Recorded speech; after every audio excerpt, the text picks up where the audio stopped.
लाया the SI unit of angular momentum is, इसमें से एसआई यूनिट कौन सी है? तो इसका जवाब है हमारे पास सी, जूल इनटू सेकंड। इसके बाद जो सेकंड लिखा हुआ है, टू फोर्सेस, दो फोर्सेस हैं जो कि कीमत में बराबर हैं, अपोजिट डायरेक्शन में लगती हैं, लेकिन उनका लाइन ऑफ एक्शन एक साथ नहीं होता, उसको हम लोग कहते हैं कपल, यानी D. The rate of change of, इसको चार्ज लिख दिया गया है, इसको सही कर लीजिएगा, ये चेंज है। The rate of change of angular momentum, ये मैंने आपको फिजिकल क्लासेस के दौरान भी बताया था कि the rate of change of angular momentum जो कहलाता है वो कहलाता है टॉर्क। अच्छा मुझे बताएं, ये जो मैंने शुरू के 3 पढ़े हैं यही तरतीब है आपके पास भी? चैट में यस कर दें। जो मैंने शुरू के 3 पढ़े हैं यही तरतीब है आपके पास भी? ठीक है। अब बॉडी इन इक्विलिब्रियम, एक बॉडी कब इक्विलिब्रियम में होती है? देखिए एक बॉडी अगर हरकत में है, पहला दोबारा बता देता हूँ, पहले का जवाब है जूल इंटू सेकेंड, पहले का जवाब है जूल इंटू सेकेंड, यानी ऑप्शन सी। एक बॉडी इक्विलिब्रियम में कब होती है? जब बॉडी हरकत में हो तो डाउट होता है कि पता नहीं इक्विलिब्रियम में है या नहीं, लेकिन अगर एक बॉडी रेस्ट में होती है तो वो कंफर्म इक्विलिब्रियम में होती है, यानी ऑप्शन बी। ठीक है, याद रखिएगा। When net torque acting on the system is zero, ये मैंने कल भी आपको बताया था, जब टॉर्क जीरो होता है तो एंगुलर मोमेंटम हमेशा क्या रहता है? कांस्टेंट रहता है, कंजर्व रहता है। तो जवाब है एंगुलर मोमेंटम, पांचवा। अच्छा क्योंकि एमसीक्यूज की तादाद बहुत ज्यादा है तो फास्ट करना होगा। ठीक है, फोर्थ का जवाब है is always at rest, B. ठीक है, अच्छा अब मैं आ गया बेटा 6 पर। मैंने बताया एमसीक्यूज की तादाद बेटा बहुत ज़्यादा है, इसलिए यहाँ पे बहुत मामला है। अच्छा मैं आप लोगों के माइक ऑन कर रहा हूँ ताकि कोई अगर कुछ बोलना चाहे तो वो डायरेक्ट माइक पर भी बोल सकता है और मुझे बोल सकता है, बता सकता है। मैंने सब बच्चों के माइक ऑन कर दिए।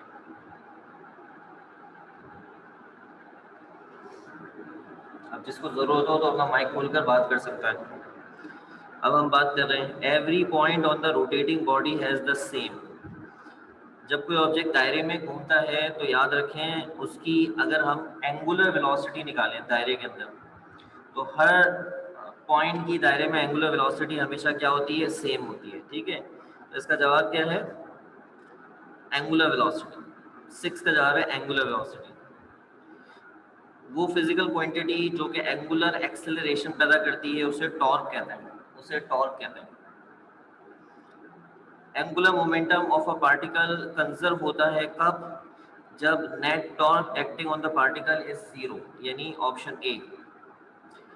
इनमें से कौन सा स्पिन मोशन है जी? इनमें से कौन सा स्पिन मोशन है? The motion of the daily rotation of the earth causing day and night, जमीन का मोशन जिससे दिन और रात बनते हैं, जमीन घूमती इस तरह से कि दिन और रात आता है, उसको स्पिन मोशन कहते हैं। स्पिन मोशन वो मोशन होता है जिसमें एक्सेस एक दूसरे के साथ घूमते हैं, यानी एक्स एक्सेस, वाई एक्सेस और जेड एक्सेस एक दूसरे के अंदर टर्न करते हैं, अपनी जगह बदलते हैं। यानी एक्स एक्सेस अपनी जगह पे नहीं रहता, वाई एक्सेस की जगह पे आ जाता है, वाई एक्सेस अपनी जगह पे नहीं रहता, जेड एक्सेस की जगह पे आता है। इस तरह ये एक्सेस अब दूसरी की जगह बदलते हैं। ठीक है, फिक्स जगह पे नहीं रहते, इसको स्पिन मोशन कहते हैं।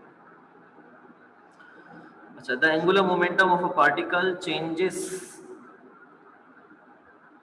8 और 10। 8 और 10 मैंने बता दिया बेटा। 8 का जवाब था net torque, net torque acting on the particle is zero, और 9 मैंने अभी बताया है the daily rotation of the earth, यानी ऑप्शन डी।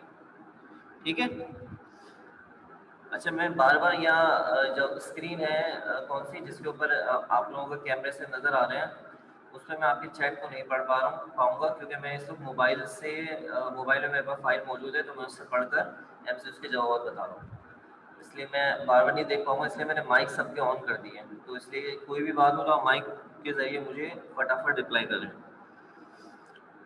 अच्छा मैं आ गया हूँ अब 10 पर। The angular momentum of a particle changes from 0 to 720 joule into second in 4 second. The magnitude of torque acting on that, तो ये एमसीक्यूज आपको सॉल्व करना पड़ेगा। थोड़ा सा न्यूमेरिकल टाइप का है, सॉल्व कर देते हैं इसको, कैलकुलेटर से हो जाएगा भी।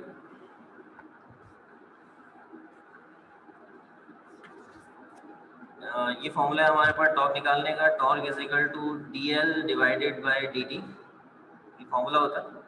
और उसने बताया 0 से 720, तो एंगुलर मोमेंटम का चेंज होगा 720 माइनस 0, और कितनी देर में हुआ 4 सेकेंड। 720 माइनस 0 720, 4 ये कैंसिल कर लें, 414, और ये आ गया जवाब 180 न्यूटन मीटर। ये मैंने सॉल्व कर दिया। इसका सही जवाब क्या होगा आइए चेक कर लेते हैं। 180 न्यूटन मीटर, ऑप्शन सी। इसके बाद है a force of 8 newton is applied, a force of 8 Newton is applied to the spanner. ये मैंने कल क्लास के अंदर करा दिया था, याद होगा आपको। इसका जवाब भी कल क्लास में दे दिया था। और 8 को आप 0.15 से मल्टीप्लाई कर लीजिएगा, 1.2 शायद कल जवाब आया था।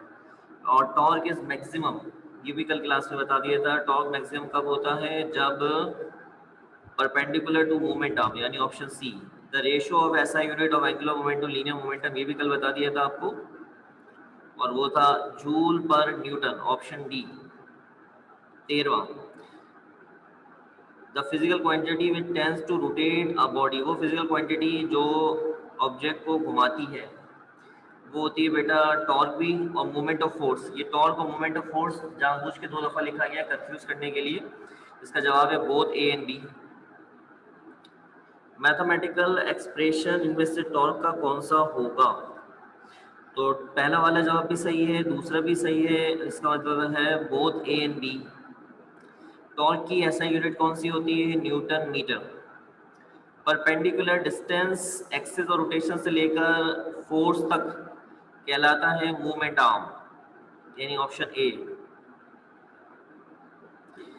The direction of torque is perpendicular, torque की डायरेक्शन जो होती है वो याद रखें आर और एफ दोनों के साथ परपेंडिकुलर होती है according to right hand rule के हिसाब से। ये क्लास के अंदर बात सिखाई थी मैंने आपको। ये आर का वेक्टर होता है, ये एफ का वेक्टर होता है, और यहाँ पर ऐसे करके ये टॉर्क आता है। तो ये जो टॉर्क होता है ये आर के साथ भी 90 पर होता है और एफ के साथ भी 90 पर होता है, दोनों के साथ 90 पर होता है। ठीक है, ध्यान में रखिएगा, दोनों के साथ 90 पर।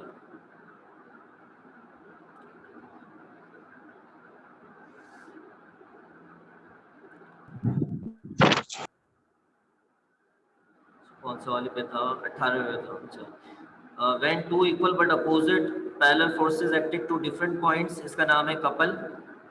If every constituent particle of a body moves in a circle, the body is said to possess.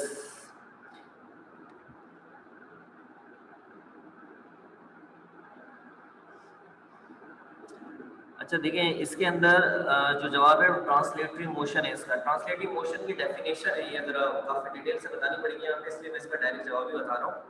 ये ध्यान में बैठा लीजिएगा, ऑप्शन बी है इसका 20 का। If every constituent particle of a body moves in a circle, rotational motion नहीं है। इसके बाद है the line about which the body rotates is called, line of action, axis of rotation, axis of rotation कहलाएगा। इसका 22 आ रहा है, the motion of the planet around the sun is an example of orbital motion, orbital motion. Torque is defined as the time of momentum. Torque is also called, torque is also called movement of force, torque is also called movement of force, option D. Anti clockwise जो torque होता है इसको positive लेते हैं, और clockwise जो torque होता है उसको नेगेटिव लेते हैं। 26 तक पहुंच गया। 27, couple is said to be act on body when two equal and opposite non-collinear forces act upon a body, two equal and collinear force act upon a body, when two unequal collinear force and two opposite forces acted upon a body। अच्छा, collinear का मतलब होता है एक line में और two equal and collinear forces, non collinear forces. जी, इसका जो जवाब है वो ऑप्शन ए है। दो इक्वल और अपोजिट नॉन कोलिनियर फोर्सेस जो एक बॉडी पे लगेंगे।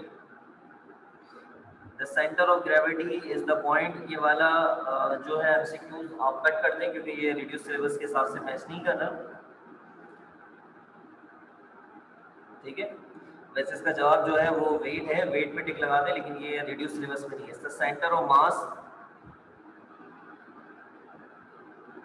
इसका जवाब भी मास है 29 का, ये भी रिड्यूस सिलेबस से मैच नहीं कर रहा। और जो 30 ये भी मैच नहीं कर रहा, इसको भी कट कर दें।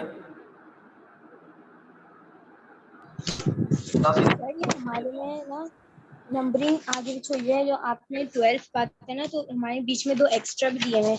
जो आपने 8 बताया था ना, वो हमारे में 8 और 10 कोई और सा है। बेटा सर हमने 8 का जो बताया था ना, वो हमारे से पहले भी एक अलग था, एक मतलब कि नंबरिंग में आगे पीछे हुआ हमारे में, जो एक्स्ट्रा भी है, जो आपने बताया। एक मिनट।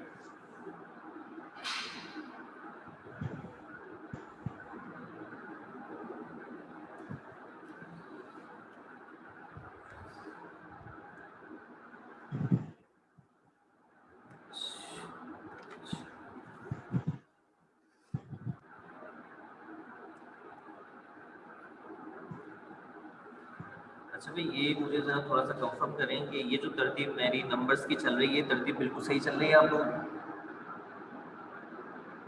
नो सर, आगे पीछे हो रहा है। आगे पीछे हो रहा है? जी, तो जो आप हमें 27 बता रहे हैं वो हमारा 29 है, और फिर हमने जो 10 और वो बताया था ना, 8 हाँ, और 10, वो अच्छा, हमारा 9 था और एक 11 था। फिर मुझे 5 मिनट का टाइम दे जरा। ये मैं असल में वो फाइल से कर रहा हूँ जो फाइल मुझे सेंटर वालों ने भेजी है ना, तो उससे मैं कर रहा हूँ। तो मुझे ज़रा 4-5 मिनट का टाइम दें।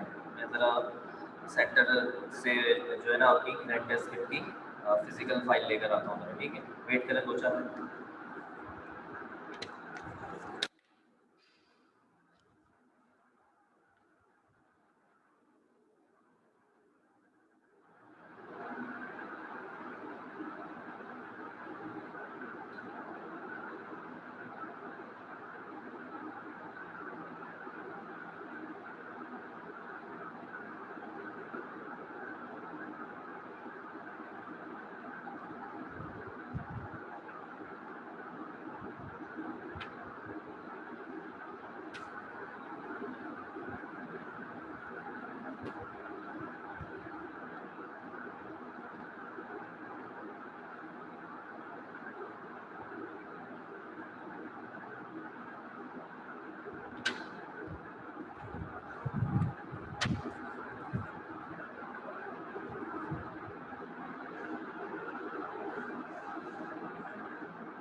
ये मैं बस ग्रैंड टेस्ट किट आ गई और उससे देख कर अपनी कर रहा हूँ। आप मुझे कंफर्म करें, मैं शुरू से बताऊँ या कहाँ से स्टार्ट करूँ, मुझे बताइए।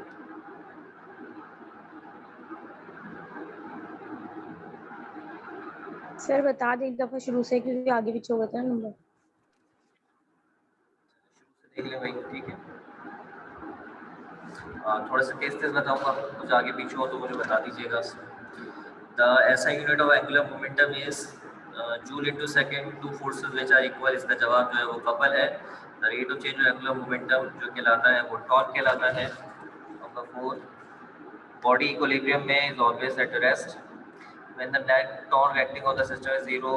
तो इसका जवाब है angular momentum every point on the rotating body has the same angular velocity. The physical quantity that produces angular acceleration is torque. Angular momentum of particle is conserved if the net torque acting on the particle is zero. Option A. Which of the following is a spin motion? उसका जवाब है the daily rotation of Earth are causing day and night. यानी option D. Angular momentum of the particle changes from 0 to 720. इसको solve किया था अभी 180 जवाब था इसका. A force of 8 न्यूटन और 0.15 से मल्टीप्लाई करना था. इसका जवाब शायद 1.2 है. चेक कर लेना बेटा, 1.2 था शायद कल किया था. और 12 feet torque is the maximum when force is perpendicular to momentum. The ratio of SI unit of angular momentum to linear momentum. इसका जवाब है जूल पर newton. Option D. Physical quantity जो कि बॉडी को रोटेट करती है उसका जवाब है बोथ ए एंड बी. 15 का जवाब भी both A and B. SI unit of torque है न्यूटन मीटर. 17 है परपेंडिकुलर डिस्टेंस जो है वो मोमेंटम कहलाता है. The direction of torque is perpendicular to both A and B. Two equal but opposite parallel forces acting to different point. इसका जवाब couple है. और सेट टू बी कहते हैं ट्रांसलेटिव मोशन 20 का. द लाइन अबाउट विच इसको कहते हैं axis of rotation. The motion of the planet इसको ऑर्बिटल मोशन कहते हैं. टॉर्क इज डिफाइंड एज इसको एंगुलर मोमेंटम कहते हैं. बताओ यहाँ तक पहुँच गए थे 23 तक. सर हमारे में ना 8 और आपके पास ना 8 और 10 नहीं है. टेस्ट किट से ही पढ़ रहा हूँ भाई. अब क्यों अलग आ रहा है? अरे मुझे दिख रहे हमारे दिख रहे हैं. आप हमारे पास ना 2 एक्स्ट्रा हैं. इसमें ना 8 जो है ना वो हमारा है the rate of change of angular momentum respect to time. और 10 जो है if the axis of rotation of a rotating object of the body passes through the body itself when its motion is called. जी sir. ये वाली grand test kit है. जी है ये, लेकिन जी, आपका जो यही- पेज है ना वो हमारा यही है पेज लेकिन 2 मिनट सर. कैसे निकाले पता. मैं इस वक्त 24 पर हूँ. आज के 24 पे जो लिखा हुआ है वो सही है. Torque is also called moment of force. यहाँ से कंटिन्यू करूँ.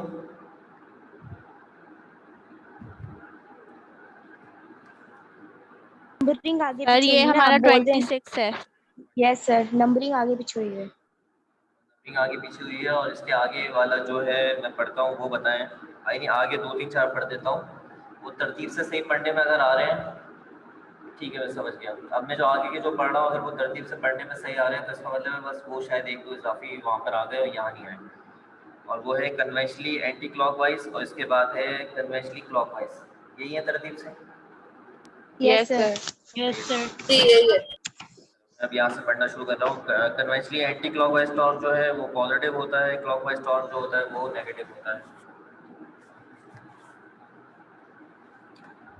couple is said to act on the body when two equal and opposite non-collinear forces. इसका ऑप्शन जो है वो ये पहला वाला है. द सेंटर ऑफ ग्रेविटी मैंने बता दिया काट दें 28वां ये वाला. द सेंटर ऑफ मास ये भी काट दें रिड्यूस लेवल्स में नहीं है. The centre of mass and centre of gravity तीनों कट हो जाएंगे.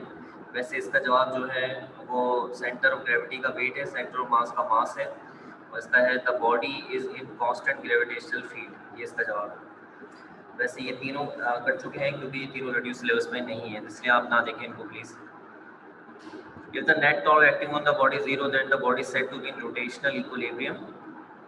If the net force acting on the body is said to be, then the body is in translational equilibrium. Camera एक को नहीं दिखा पाएगा इसलिए मैं पढ़ रहा हूँ आपके सामने.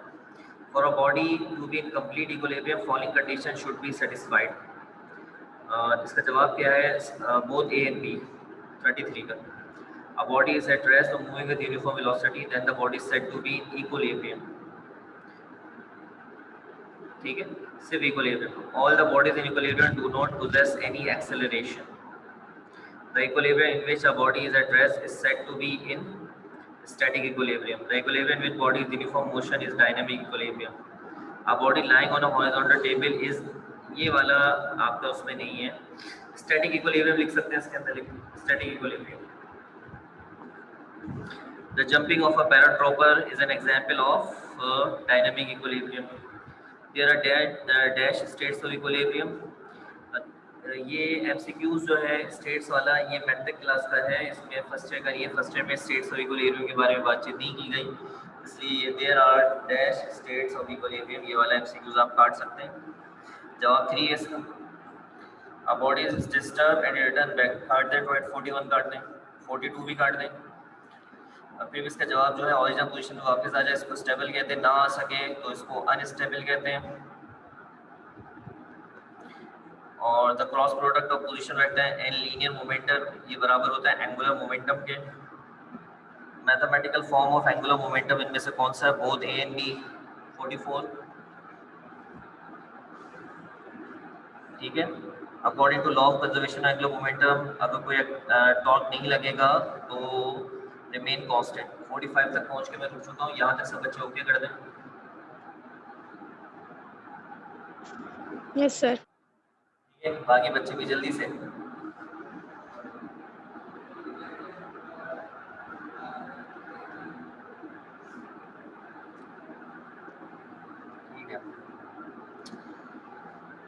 ठीक है, मैं आगे बढ़ता हूँ, उसके आगे ये देखते हैं।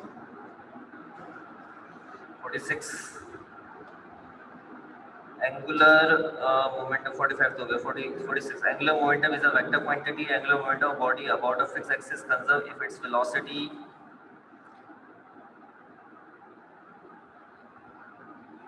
Is constant. ठीक है, एंगुलर मोमेंटम किसी बॉडी का उसी वक्त कंजर्व होगा जब उसकी वेलोसिटी कांस्टेंट होगी। In terms of angular velocity कुछ एमसीक्यू जैसे आते हैं तो थोड़ा सोचना पड़ जाता है। In terms of angular velocity कौन सा फॉर्मूला होगा? mr ओमेगा, ये वाला mr ओमेगा। ठीक है, बल्कि नहीं ये वाला है शायद, ये वाला v is equal to mvr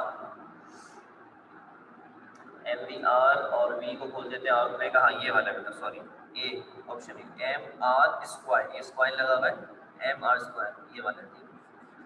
if no external torque acts the, ये वाला आप देख रहे हैं बार बार रिपीट हो जा रहा है, इज कांस्टेंट। ठीक है, इसका जवाब कांस्टेंट है। If no external torque act the angular momentum of body, ये कांस्टेंट बार घुमा के अल्फाजों से एक ही बार पूछा जा रहा है। ये वाला रिपीट हो गया है, एंगुलर एक्सेशन पैदा करता है, उसको टॉर्क कहते हैं।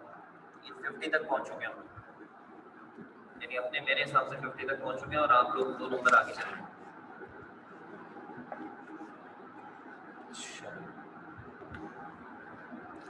एंगुलर मोमेंटम की डायमेंशन क्या होती है? एंगुलर मोमेंटम की डायमेंशन निकालनी पड़ेगी और डायमेंशन निकाल लेते हैं।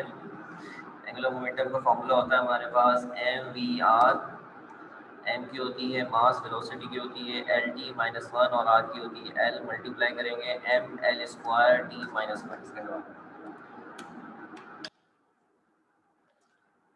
ml square t -1। Unit of angular momentum is, angular momentum की यूनिट पहले बताई थी, यूनिट 2 सेकंड होती है। The dimension of angular momentum is, ये भी आपको बता दिया ml स्क्वायर t -1, ये वाला रिपीट हो गया। द सेंटर ऑफ मास की काटते हैं, ठीक है।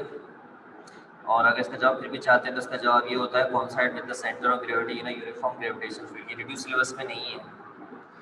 The angular momentum of particle is conserve if the net, फिर वही आ रहा है नेट टॉर्क की बार बार रिपीट हो रहा है। Net torque acting on the particle, the magnetic torque of the couple depend upon the distance of r from origin, the distance minus f, the distance between f and minus f। ये बड़ा है MCQ से paper में आ चुका है। जो couple torque पैदा करता है वो टॉर्क डिपेंड करता है f और माइनस f के दरमियान। मैंने आपको ये डेरिवेशन क्लास में सिखाई थी कपल की, उसमें मैंने डिस्टेंस लिखवाया था r बराबर r1 माइनस r2। तो जो उनके दरमियान जो डिस्टेंस होता है उसके ऊपर ये टॉर्क डिपेंड करता है, सही है। If the sum of torque acting on then this will be is dash constant। अगर टॉर्क का सम 0 है तो एंगुलर मोमेंटम फिर वही घुमा फिरा के आप देख रहे हैं, ये वाला तकरीबन ढेर दफ़ा आ गया, तकरीबन अच्छी खासी दफ़ा रिपीट हो गया। सेंटर ऑफ मास कैंसिल कर दें, नहीं डिस्कस होगा। टॉर्क इज मैक्सिमम, ये आपको बता दिया था, perpendicular to the moment of the ratio, ये फिर रिपीट हो गया है। ये वाला जवाब है इसका।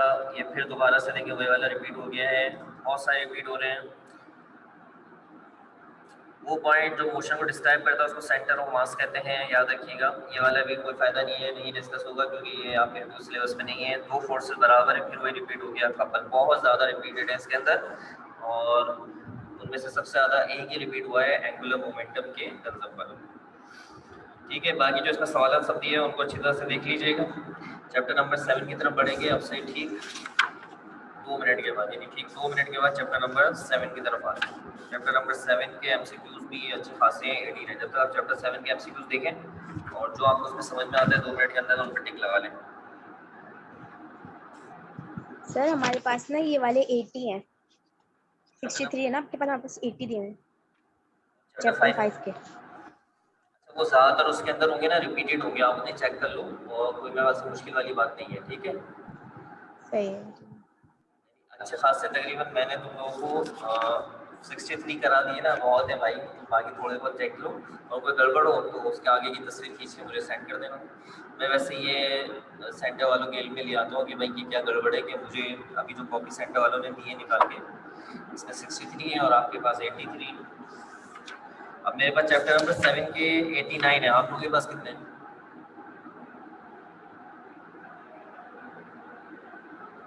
सर 100।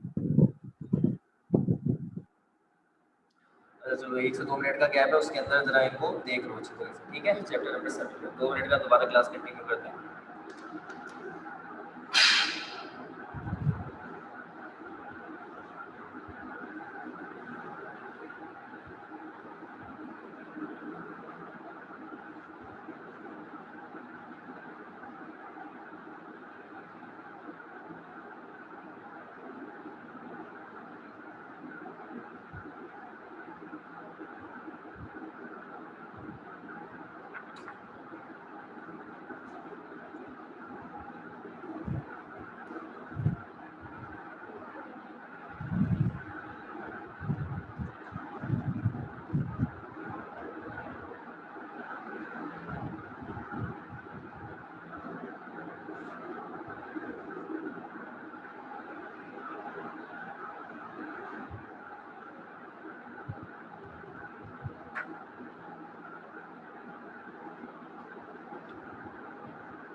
बेटा चैप्टर नंबर 7 के स्टार्ट करते हैं, देखते हैं कितने कर पाते हैं हम लोग चैप्टर नंबर 7 के। कोशिश करते हैं, try our best chapter number 7 के ज़्यादा हो जाए।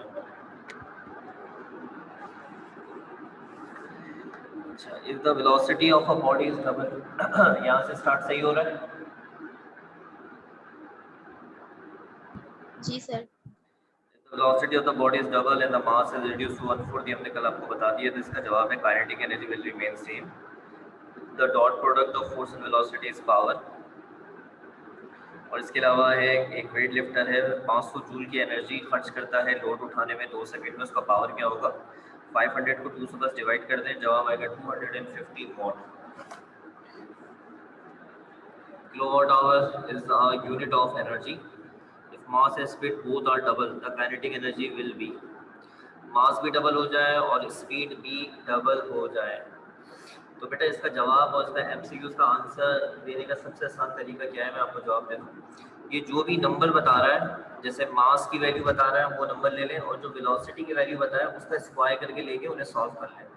जो नंबर या वैल्यू आएगी वही आंसर होगा। देखिए मास कह रहा है डबल, तो मास का डबल का मतलब 2, वेलोसिटी यानी स्पीड कह रहा है डबल, उस डबल का स्क्वायर ले लें यानी 4, 4 2 8, तो जवाब क्या होगा? 8 टाइम्स। दोबारा सुन लें, इस तरह के एमसीक्यूज के जवाब देने का तरीका है जिसमें वो काइनेटिक एनर्जी की वैल्यू आपसे पूछता है, जो मास की वैल्यू बताए उसका नंबर ले लें, जो वेलोसिटी की वैल्यू बताए उसका स्क्वायर करके वो दोनों को सॉल्व कर लें, जो आंसर है वो कर लें, ठीक है। इसका जवाब है 8 टाइम्स। इसके बाद आ रहा है आपका this one of the following is not the unit of power. Horse power भी यूनिट है, जूल पर सेकंड भी है, kilowatt hour, kilowatt hour unit नहीं होती, ये एनर्जी की यूनिट होती है। The rate of doing work is 0 when the angle, बेटा ये हमारे कोर्स रिड्यूस सिलेबस में नहीं है, इसमें डाल दिया गया है क्योंकि वर्क का टॉपिक नहीं है। वैसे इसका जवाब मैं बता देता हूँ, 90 है। Electron volt is the unit of energy, ये भी नहीं है। Both kilowatt hour and electron volt are the units of energy, ये भी रिड्यूस सिलेबस में नहीं है। एक 600 मैन, ये हमने कल क्लास के अंदर सॉल्व किया था, इसका जवाब हमारे पास 800 वॉट आया था शायद, आई थिंक सो। 800 वॉट इसका जवाब आया था हमारे पास। 1 kilowatt hour is equal to, ये भी आपका नहीं है क्योंकि रिड्यूस सिलेबस से हटा हुआ है, ये फिर भी इसका जवाब बता देता हूँ। इसका जवाब है हमारे पास 3.6 10⁻⁶ joule. A any body which can do work is said to possess, हर कोई चीज जो काम कर सके वो एनर्जी रखती है, energy. That is the capability of doing work, इसका जवाब है energy. The work is done when the force is produce displacement, ये भी एमसीक्यूज, ये नहीं है ये आप कोर्स के हिसाब से, आपके कोर्स में जो चैप्टर 7 का टॉपिक रखा गया है वो है पावर, और पावर के अलावा वर्क एनर्जी इक्वेशन। तो जो एमसीक्यूज होना चाहिए वो पावर और वर्क एनर्जी इक्वेशन पे बेस करके होना चाहिए। ये एमसीक्यूज वर्क के ऊपर है। Work is always done on the body when a force on acted it moves through certain distance, इसका जवाब है both A and B. Work is equal to F dot S, पहला ऑप्शन है इसके लिए, पहला। The SI unit of work is joule. Work done maximum कब होता है? When the angle between the force and displacement is 0। If the force and displacement are in opposite then the work done is said to be negative. ये सारे MCQs line से कटेंगे, मैं बता देता हूँ ये कहाँ से कट रहे हैं। ये 36, 37, 38, 39, 40, 41, 42, 42 तक, 42, 43, 44, 45, 46, 46 तक जी, 46 तक ये सारे कट जाएंगे। 46 वाला मैं पढ़ देता हूँ। The field in which work done is moving body between 2 points is independent of the path, सही है, ये लिखा हुआ आपका 46, यस करें।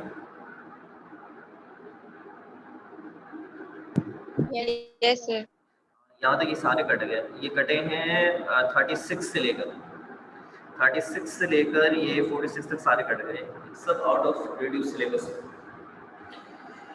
47 आ गए तो इसका जवाब एनर्जी है। 48 की बात करें तो 48 न्यूक्लियर एनर्जी का जवाब है electricity. In fan electric energy is converted into mechanical energy.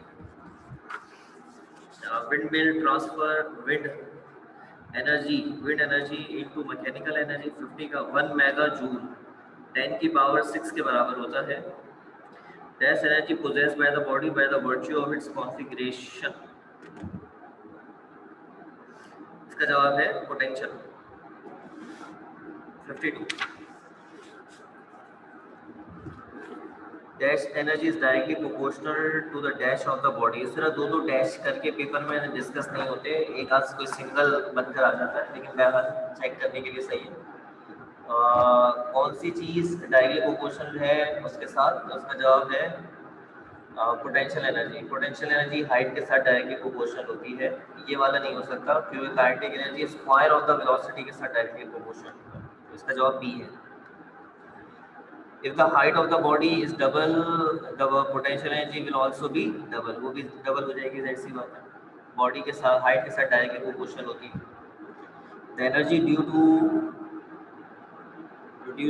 इसका आगे शायद डैश होना चाहिए था, of the body is called kinetic energy, और वो है ड्यू टू मोशन।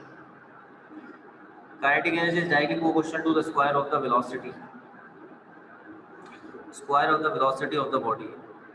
अच्छा, इन्होंने ऑप्शन ही गलत दिए हुए, ऐसी बात है, ये 56 सही कर लें। काइनेटिक एनर्जी डायरेक्टली प्रोपोर्शनल होता है स्क्वायर ऑफ वेलोसिटी के साथ, शायद मैं वहाँ से एक्सेलरेशन लिख दिया, इसकी जगह वेलोसिटी होना चाहिए। मास के साथ तो सिर्फ डायरेक्टली प्रोपोर्शनल होता है। अच्छा नहीं, मैं इसका जवाब जो है वो ये वाला ऑप्शन जो होता है वो लगता नहीं है वैसे अक्सर पेपर के अंदर, आप जानते हैं, आप लोग भी अच्छी तरह जानते हैं कि ये सिर्फ कंफ्यूज करने के लिए लिखा जाता है, नन ऑफ दिस। लेकिन कभी कभार ऐसा होता है कि बाद में इस पे भी टिक लग जाता है, तो यहाँ पे नन ऑफ दिस पे लगेगा। हाँ भाई, 56 समझ में आया मैंने क्या बोला?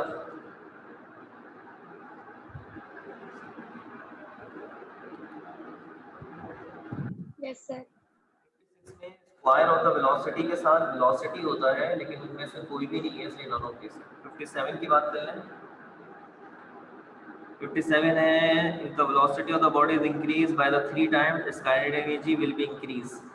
देखिए, काइनेटिक एनर्जी वेलोसिटी के स्क्वायर के साथ डायरेक्टली होती है, इसलिए जो भी नंबर वो यहाँ पे आपको ऑफर कर रहा है, आप तो उसका स्क्वायर करके जवाब दे रहे हैं। 3 का स्क्वायर कर लिया 9, तो जवाब होगा 9 टाइम्स। काइनेटिक एनर्जी वेलोसिटी के स्क्वायर के साथ डायरेक्टली होता है इसलिए जो भी नंबर दे रहा है उसका स्क्वायर करके आप जवाब देंगे। जो फ्यूल ट्रांसपोर्ट में जलता है वो ज़्यादातर हमें कहाँ से मिलता है? अंडरग्राउंड डिपॉजिट, हमारी ज़मीन के अंदर पेट्रोल मौजूद है, कोयला मौजूद वगैरह, उससे मिलता है। बहुत ज़्यादा एनर्जी का कंजप्शन करने से हमारे एनवायरनमेंट पे सबसे ज़्यादा इसका फ़र्क पड़ता है, ठीक है, याद रखिएगा। In big cities is light heavy clean. बड़े शहरों के अंदर जो हवा होती है वो हैवी होती है, लाइट नहीं हैवी, क्लीन तो नहीं होती। खैर ये एमसीक्यू तो अजीब से ही बनाया हुआ है। तो बच्चों आज यहीं तक रखें, ये मैंने अपने हिसाब से 6 तक पहुंचा दिया है। जो मज़ीद थोड़े बहुत बचे हैं वो इंशाल्लाह ताला कल आपको 7 के रिमेनिंग इसी से ख़त्म करा दूंगा, और इंशाल्लाह ताला कल चैप्टर नंबर 1 और चैप्टर नंबर 2 के ऊपर बात करेंगे। 1 तो इंशाल्लाह कंप्लीट हो जाएगा मुझे उम्मीद है, और चैप्टर नंबर 2 को देखेंगे इंशाल्लाह ताला कि उसके क्या मामला है। मुझे बता दें यहाँ तक सब बच्चों को आज का लेक्चर क्लियर हो गया अच्छी तरीके से? ओके कर दें। तो चले मिलते हैं कल इंशाल्लाह जी ताला। सर। ठीक है, कल मिलते हैं और कल इसको आगे मज़ीद कंटिन्यू करते हैं। अपना अपना घर वालों का ख्याल रखिएगा। मुझे दे इजाज़त। अल्लाह हाफिज़।